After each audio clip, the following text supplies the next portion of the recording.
Wata.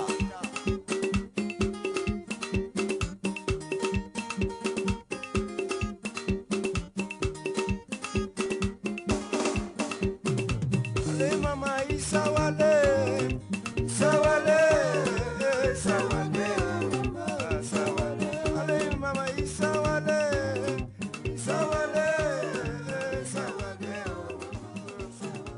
Glory to Ambazonia. I was briefed 2 days ago. For 5 months, I was cut off from any information. Even when the family made a visit, the police was sitting in. Thank you all for your continuous sacrifices. Thank you for standing firm for our country. Thank you for not yielding to the machinations of spineless profiteers and hijackers who've robbed millions of hope. Glory to our prisoners. Glory to our people. Glory to our forces. I am confident to the heavens. I have faith in the outcome of freedom and independence. Ambazonians, you should never, ever compromise or settle for anything short of full independence from the barbarians. We must never, ever reward the actions of unqualified bullies. Let us never forget the warnings of our late Prime Minister Endele. More importantly, we must never forget the sacrifices of our people. They never died in vain, never went to jail in vain, and never fought in vain. At our lowest moments, when everyone thought we would be dissolved in 2 weeks, none but us spoke for us. It's 8 years now. When they burned 10 villages, 100 villages, 1,000 villages, they thought we will give up. They push our population to rise against our forces. They call our forces criminals. It's 8 years, and we are still standing.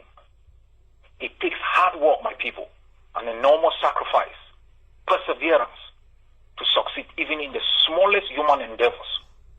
Sometimes one generation only conceives of an idea that takes 3 other generations to actualize. The mindset to improve on our lot and live a better society than we met must drive everything we do. When a 16-year-old sits in a garage, creates an app, and in a few years is richer than 20 African countries put together, we must ask ourselves, what is holding us back? Are we stupid, or are we in an environment where hijackers have made daring, sacrificing, and innovation not possible? Women in the UK fought and got the right to vote a century back. Your vote today does not still count 100 years after. And you seem to think it's normal. My people, I don't speak these words to undermine your sacrifices. These are questions I ask myself. These are the questions and thoughts that stiffen my spine, make me a no-blinking animal. You can simply count on hope in the middle of the ocean if you can swim.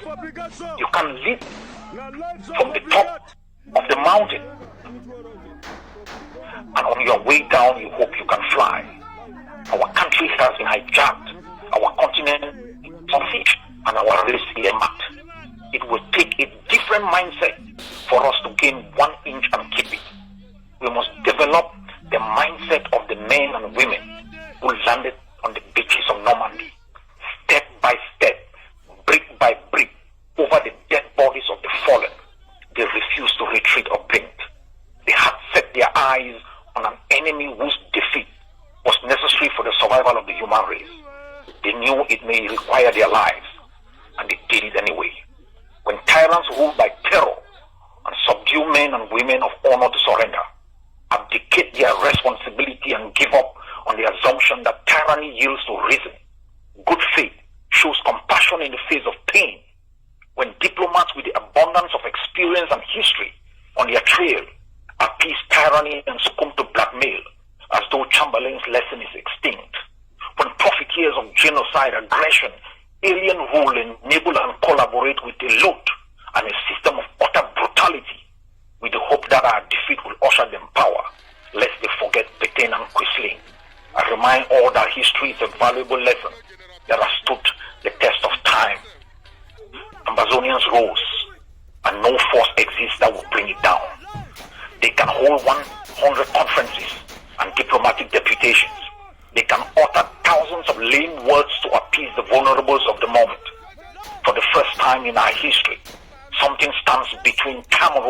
and the defeat of Ambazonia. It is what Foncho and Ndele lacked.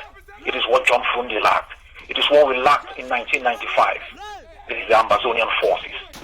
Without them, Cameroon's old strategy of driving leaders, killing many, burning villages, putting thousands in jail, exiling others, would have left the population vulnerable and defenseless.